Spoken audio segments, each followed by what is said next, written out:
Well, first of all, who are you? Well, I saw that on your tweet, Piers, so I thought I'd best come in to address it. This is a kind of serious point. No, I'm not being derogatory in any way at all. I'm just being factual. I actually did not know who you were when you got the biggest job in British politics outside of Prime Minister, which is Brexit Secretary. So for the viewers who I assume, I would imagine very few of them, apart from your constituents, would be aware of you. What qualifies you to be our Brexit Secretary? Well, that's really a decision that Prime Minister assesses. Obviously, I've had different roles in government. But one of the things I'm able to do is, as a Brexiteer, is say that this is a really good deal for Brexiteers like me that campaigned in the referendum to take back control of our money, borders and laws. And that's what the Prime Minister secured in her deal. It's a big reason why I've taken the job and why I'm campaigning for it. Why is it that absolutely no Brexiteer on God's earth agrees with you? Well, the fact that I, as a Brexiteer, am saying that shows that's not the case. You're paid to say it, and you're in the government, and you've just been made Brexit Secretary. You've been bought. You've been hijacked by the Prime Minister to be her public face of something that no Brexiteer likes apart from you. Well, look at the details of the deal. I mean, this has taken 2 years. It's been a very tough negotiation. It's been a very divisive period for us as a country. It's time now to come together as a country, to move on, to come behind a deal that does deliver. If you look at the detail of this deal, it gives us a skills-based immigration system, which is one of the issues I campaigned on. It gives us control of our fishing. It takes our agriculture out of the common agricultural policy. So there's a huge amount here for Brexiteers like me to get behind. And we've also got to look, Piers, at what is the alternative. The alternative would be going back on the biggest vote in our democratic history. Are you saying that the alternative is now no Brexit? Because I think a lot of people assume that the alternative, because you haven't got a cat in hell's chance of getting this through Parliament, lots of people assume that the alternative is no deal. But are you now threatening that voting this down would mean we don't Brexit at all?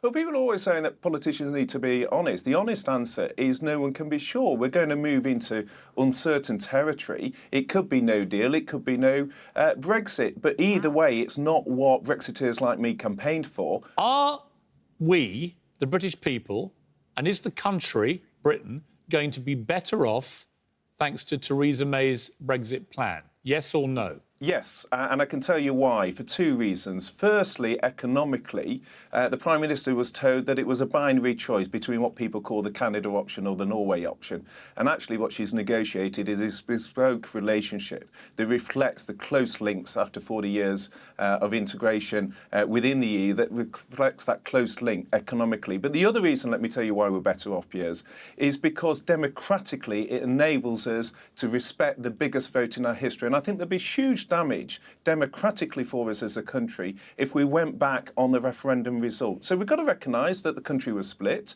It's time to come together as a country. With this deal, we have something that respects the result on things like immigration, on things like taking back control so we're not spending vast sums of money over to the EU, things that people who watched the show were concerned about. How can you possibly know if we're going to be better off?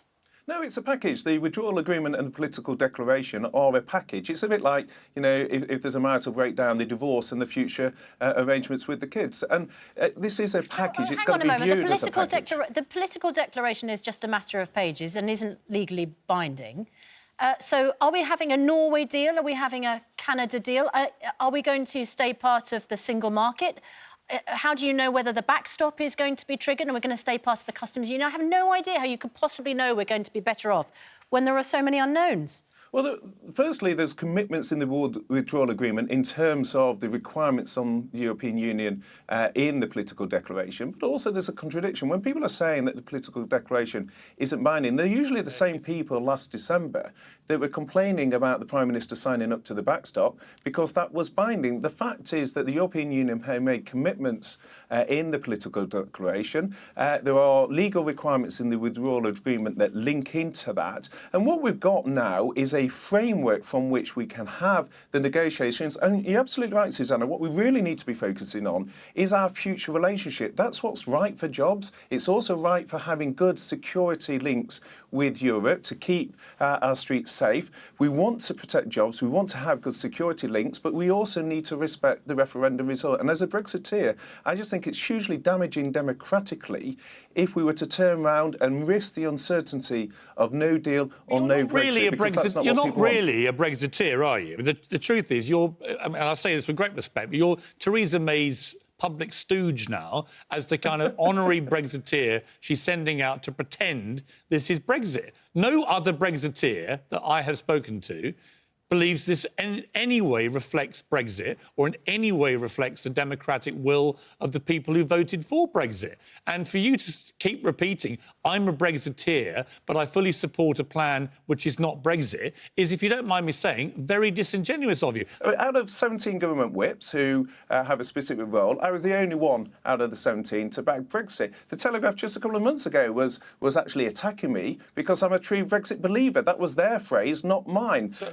It's not about me, it's about the detail of the deal. And if you look at the detail of the deal, there's things in there such as a skills-based immigration. A lot of people watching your show were concerned about having open borders, free movement. This is brought to an end in the deal. Dominic Raab, also a Leaver, and did your job up until just a couple of weeks ago, says we are being blackmailed and bullied into a flawed deal. By far the gravest of the risks is to succumb to the EU's terms, stay tethered to Brussels and accept a deal that prevents us from becoming masters of our own destiny. Now, you are both Leavers and you both occupied the same job and you take completely different positions on that. Is he not right? And now that you're in the job, you're arguing something that sticks in your craw? No, I mean, Dominic's a colleague, someone I respect hugely. He's one of the top talents in the parliamentary party, and he'll speak to himself on this issue. What I'm saying is, this is about how you assess risk. I think the safeguards in respect of the backstop mean that it's unlikely we'd get into it. It's an insurance policy for very specific reasons about the peace situation in Northern Ireland and because Northern Ireland is a land border. So there's bespoke issues there, but the safeguards meaning that I don't think we'll get into it. We've got options to avoid going into it. We've got safeguards in terms of the tribunal to get out of it if we ever did end in it. And also it's very unpalatable to the EU because it exposes the EU to significant legal risk in terms of litigation because, to get into the detail of it, but Article 50 means they can't put in place permanent arrangements. And what you're suggesting is the concern is that they will make it a permanent arrangement. Well, that's contrary to their own legal position. So it exposes them to trade risk in terms of litigation. But there's safeguards to stop us going in the first place. There's also safeguards in the tribunal to come out of it. How many minutes did it take the 27 other member countries of the EU to agree to this? Well, I don't know how many minutes the sort of 2 years of negotiation, Piers, involved, but this has been detailed negotiation going over 2 years. So I don't know how many minutes. 38 minutes it took them collectively to agree to this. Apparently 37 of them was because they were laughing. I mean, 38 minutes. This has been 38 minutes. The EU has taken us for a gigantic ride. They cannot believe their luck. They've ended up with a Remainer Prime Minister, right, who has delivered the nearest thing to not leaving the EU she could possibly deliver. We have to accept all their rules. And here you are as a Brexiteer, somebody who keeps telling us that you are this firebrand Brexiteer, and yet every other high-profile Brexiteer, whether it's Dominic Raab, Boris Johnson, Jacob Rees-Mogg, Nigel Farage, all the others, all say this is a disaster deal, doesn't reflect Brexit, an abrogation of the vote that people voted for, and yet you are this shining light, this one example, the only Brexiteer on the entire planet who actually thinks this is genuine Brexit and you couldn't be happier Piers, and it's a great deal. What has happened to you, Mr Barclay? Where's your principle? We've gone from your start of the interview by saying you don't know who I am to then claiming that sort of it's all about me. Your words, not mine. It's not. It's about the detail. You're the guy billing yourself as this great Brexiteer who thinks this is great. It's about the detail of the deal. Look at what is in the detail of the deal. It gives us control of our immigration, our borders, our laws. It allows us to have a skills-based immigration policy. Boris Johnson, in a Telegraph today, says this about your wonderful deal. Under this deal, we're locked into the EU's customs union. We're forced to accept EU laws with no say in the making of those laws. No say. We're prevented from doing free trade deals. We're about to hand over $39 billion for nothing in return. And do not believe for 1 second it's a temporary arrangement or the UK current negotiators sincerely intend a backstop arrangement should expire. Even if you do intend to expire, you have no control over the expiration because in the plan, which I have now read the relevant clauses, there is no end date to this. You are signing us up, the Brexit secretary who claims to be Mr. Brexit, are signing us up to membership of a customs union that has no apparent end and where we need the EU to agree to us leaving it. That is not Brexit, is it? That's not Brexit. If you let me get a word in Edgeway, when it comes to interpreting the law on this, I think it's the Attorney General, who also is a Brexiteer. You keep being fixated on my good self. Actually, the Brexiteer Attorney General, also someone who backed Brexit, one of the most respected lawyers in the country. I think with the greatest respect to my colleague Boris, who has many virtues, but on the issue of legal interpretation, I would rather take the view of the Attorney General,